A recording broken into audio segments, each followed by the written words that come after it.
Bonjour à tous et bonjour à toutes, Olivier Granilic au micro. Il est 8h sur Studio Kalita à Jérusalem, 7h sur Radio J à Paris. Nous sommes ensemble pour une heure d'actualité et une heure d'actualité que nous commençons par le premier rendez-vous avec l'actualité israélienne. Et l'actualité de ce matin, c'est la tension dans le nord, plus exactement en Syrie. Selon une agence de presse syrienne, des missiles ont été tirés sur l'aéroport T4 en Syrie, situé près de la ville de Homs. Le ministère de la Défense à Damas a annoncé qu'Israël était responsable de cette attaque et que 2 missiles avaient été interceptés. Selon le Centre syrien de surveillance des droits de l'homme, 5 soldats ont été tués dans cette attaque, dont 3 Syriens. L'attaque a détruit un dépôt de roquettes et un véhicule. Quelques bâtiments supplémentaires ont été aussi touchés lors donc de ce raid aérien. Selon l'Observatoire syrien, l'entrepôt appartenait aux gardes de la révolution iranienne. La nuit dernière déjà, l'armée de l'air israélienne avait attaqué plusieurs cibles militaires du régime d'Assad en Syrie en réponse aux tirs de 2 roquettes sur le mont Hermon en Israël. Parmi les cibles attaquées figuraient 2 batteries d'artillerie, plusieurs postes d'observation et de renseignement sur le front du Golan et une batterie de défense antiaérienne SA-2. Il a également été signalé que pendant l'attaque, le système de défense aérien de l'armée israélienne avait été activé contre les tirs anti-aériens syriens, mais aucun impact n'avait été identifié sur le territoire israélien. Hier, le Premier ministre israélien Benjamin Netanyahou avait déclaré qu'Israël ne permettrait pas de tir sur son territoire. Nous réagirons avec force contre toute attaque depuis le territoire syrien, a ajouté Benjamin Netanyahou. Bien entendu, aucune confirmation du côté israélien n'a été pour le moment donnée concernant donc cette nouvelle attaque contre un aéroport en Syrie. Après la dissolution de la Knesset la semaine dernière, la campagne électorale pour les élections du 17 septembre prochain a bel et bien commencé. Hier après-midi, Benjamin Netanyahou a limogé les ministres Bennett et Shaked, prétextant qu'ils n'avaient pas été choisis par les Israéliens et donc ne pouvaient pas rester dans un gouvernement de transition et surtout ne pouvaient pas participer au débat de la commission de sécurité, de la commission restreinte de la sécurité du gouvernement israélien. Hier soir, Naftali Bennett a pour sa part annoncé qu'il se présenterait sur la liste du Yemin Hadash comme il avait fait pour les dernières élections. L'État d'Israël se retrouve dans une nouvelle campagne électorale, a déclaré Naftali Bennett. Ce n'est pas une bonne chose, mais c'est l'occasion pour tout le monde de se présenter à des élections d'une manière plus modeste. Pour moi aussi, a déclaré donc Naftali Bennett lors d'une déclaration qu'il a faite depuis le seuil de sa maison à Ra'anana.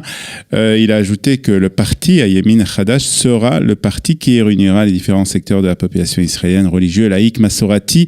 Tous ont leur place dans ce parti, a ajouté Naftali Bennett. Il était d'ailleurs seul pour cette annonce. Ayelet Shaked, qui était à la tête du parti Yemin Hadash avec Naftali Bennett lors des dernières élections, n'était pas à ses côtés pour cette déclaration. Elle n'a pas encore pris sa décision, a annoncé l'ancienne ministre de la Justice. Elle veut du temps pour réfléchir. C'est en tout cas ce qu'elle a déclaré hier à des militants du parti Yemin Hadash réunis donc hier soir.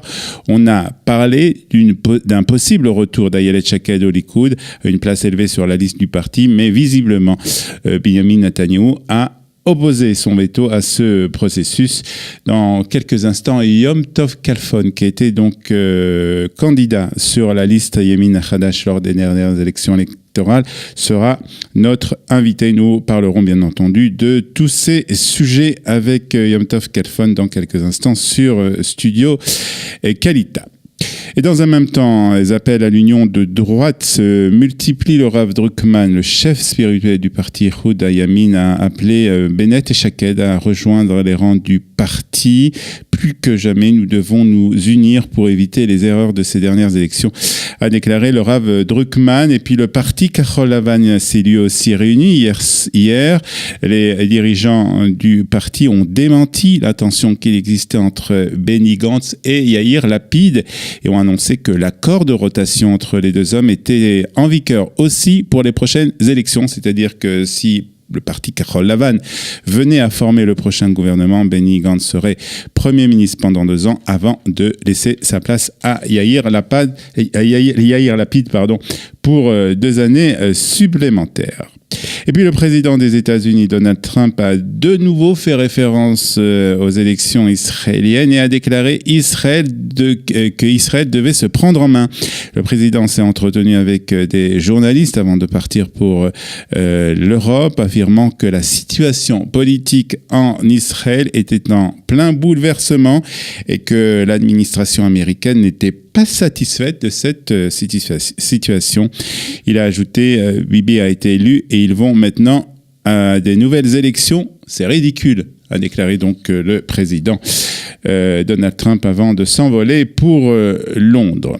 Et puis le secrétaire d'État américain Mike Pompeo a lui affirmé que les États-Unis étaient prêts à parler à l'Iran sans conditions préalables. Nous sommes prêts à nous asseoir autour d'une table avec eux, mais l'effort américain visant à stopper radicalement les activités néfastes de la République islamique et de sa force révolutionnaire va se poursuivre, a-t-il ajouté, laissant entendre que Washington n'entendait pas pour le moment alléger sa campagne de pression maximale sur Téhéran. Des propos qui interviennent en réponse à ceux du président iranien Hassan Rouhani, selon lesquels des négociations avec les États-Unis ne pourraient se tenir que dans le respect et dans le cadre du droit international. Nous sommes des droits de raison. Nous sommes des hommes de raison et de négociation, a aussi déclaré le président iranien.